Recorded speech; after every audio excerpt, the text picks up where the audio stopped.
Introduction to Team Policy Debate. Team policy debate, or cross-examination debate, has its roots in classical rhetoric.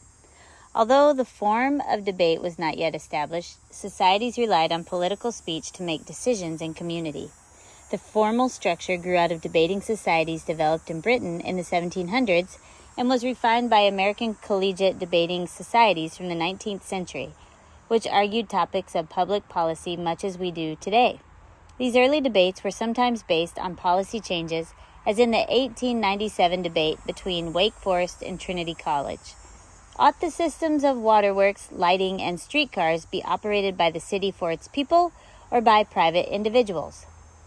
What sets policy debate apart is its emphasis on action, choosing a definite course or method of action in response to a problem. The players' roles. Judges. In policy debate, the speakers are not trying to persuade each other. Both teams are trying to convince an impartial judge or judges.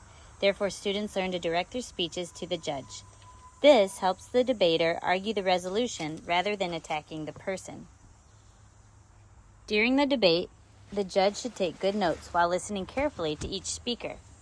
The first responsibility of the judge is not to declare winners and losers. It is to provide feedback that will help both teams improve.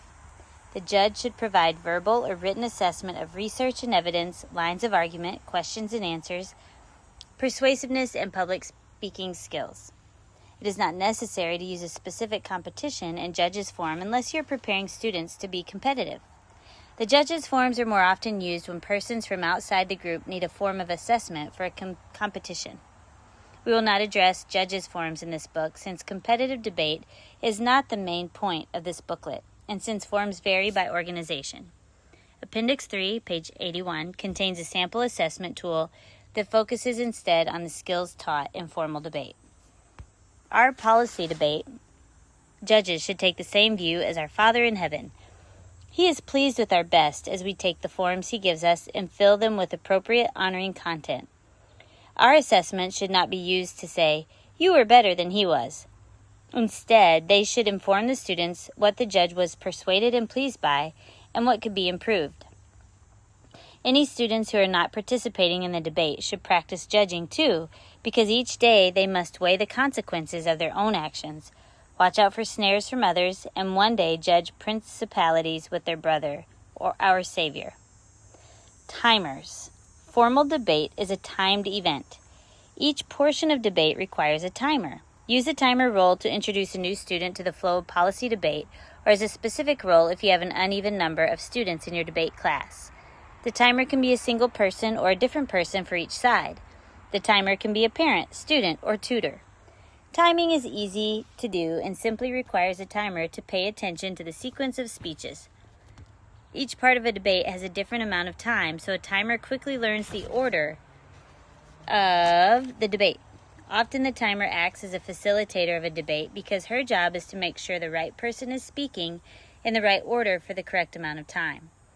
Setting the timer and nodding when ready are the main tasks. It is helpful if the timer can count down for the speaker by raising the appropriate number of fingers to indicate the number of minutes the speaker has left. 5 at the 5-minute mark, 4 at the 4-minute mark, and so on. Use a crooked finger to indicate 30 seconds remaining. It is also helpful if she can put fingers up at 10 seconds left and use fingers to count backwards to the point when she says, "Time's up." Below is a sample schedule so debaters know how much time to prepare for. The times are arbitrary and can be shortened for practice in class. Serious competitors will want to practice speeches for these lengths of time. Number 1, constructive speeches are 8 minutes. Number 2, cross-examinations are 3 minutes. Number 3, rebuttals are 5 minutes. The timer is also responsible for keeping track of preparation, prep time, in between speeches. Each team is given a certain amount of prep time for the entire debate round, and they treat it like a bank account, withdrawing amounts of prep time before each of their speeches. For example, if your class or debate club may give a total of 5 minutes of prep time per team, if a speaker wants 2 minutes to prepare, he must inform the timer, who keeps track of all the prep minutes and tells the team when their prep time has been exhausted. Coaches and facilitators. The debate facilitator and the judge are often the same person. A coach or facilitator does not need to be an expert to begin coaching debate. This resource, as well as hundreds online, can help the coach improve right along with the students. New coaches need to be given the same grace to fail as new students. Formal debate is not a cultural norm, and the only way to reinvigorate it as an art is to jump right in and try. The only qualification needed is a willingness to learn debate and to help the debaters learn one step at a time. This guide is designed just for you. A quick checklist of things to teach debaters.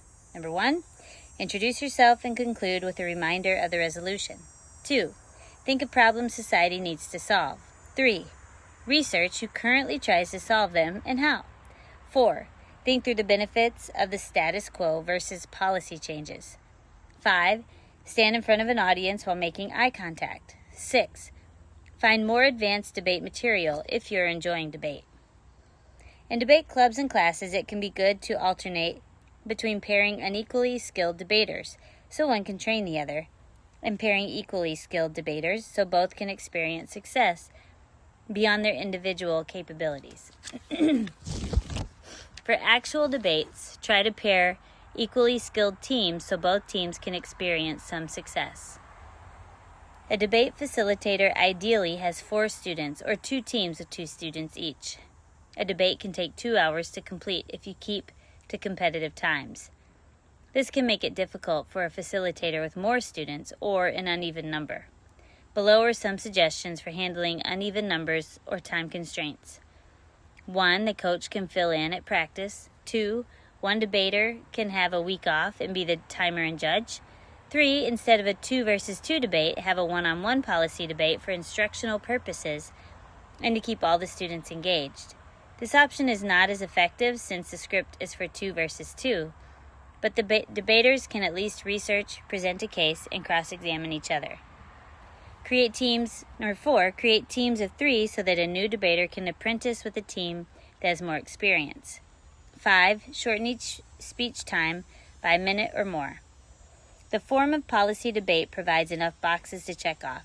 Be flexible with humans. Debaters. Team policy typically has 4 roles for debaters, divided into 2 teams. The affirmative team consists of the 1A, the first affirmative, and the 2A, the second affirmative. The negative team consists of the 1N, the first negative, and the 2N, the second negative. Each speaker gets to present 2 speeches, listen to the other team's speeches, and ask and answer cross-examination questions. Later, we'll talk about the different responsibilities of each of these 4 speakers. The basic philosophy of the affirmative team is that change needs to happen. The affirmative team is optimistic that change will bring improvement, and the benefits outweigh the potential risks. The negative team, by contrast, would rather preserve the status quo, the current state of affairs. They argue that change is not necessary and comes with greater risks than rewards. The resolution. Though not a player, the resolution is a driving force of a debate. It sets a topic for debate and tells the affirmative team what to propose and the negative team what to reject. The resolution always takes a specific form and is addressed in specific ways. Resolved. This policy should be changed. Examples include 1. Resolved. The death penalty should be abolished.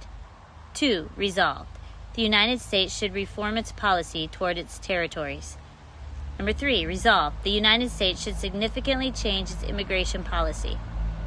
Number 4. Resolved. The United States election laws should be substantially revised. The resolution should clearly state the debate's topic, but be broad enough to encourage research and strategy. The debaters must stay on topic or they will automatically lose the debate. For example, if you're arguing for mandatory health insurance, be sure not to argue for mandatory health care, as they are not the same thing. One of the first things debaters must do is define the terms used in the resolution. The affirmative team affirms or agrees with the resolution. They say things like, "We urge the judges to vote for the resolution." The negative team negates or disagrees with resolution. They say things like, "We urge the judges to vote against the resolution." New debaters often think two things are being discussed and try to change the resolution. For example, if the resolution is taxes must be decreased, they try to change a negative position to taxes must be increased. This is a wrong approach. The affirmative team is for taxes must be decreased, and the negative team is against taxes must be decreased. The resolution is the same for both sides. The teams just differ in whether they are for or against the resolution.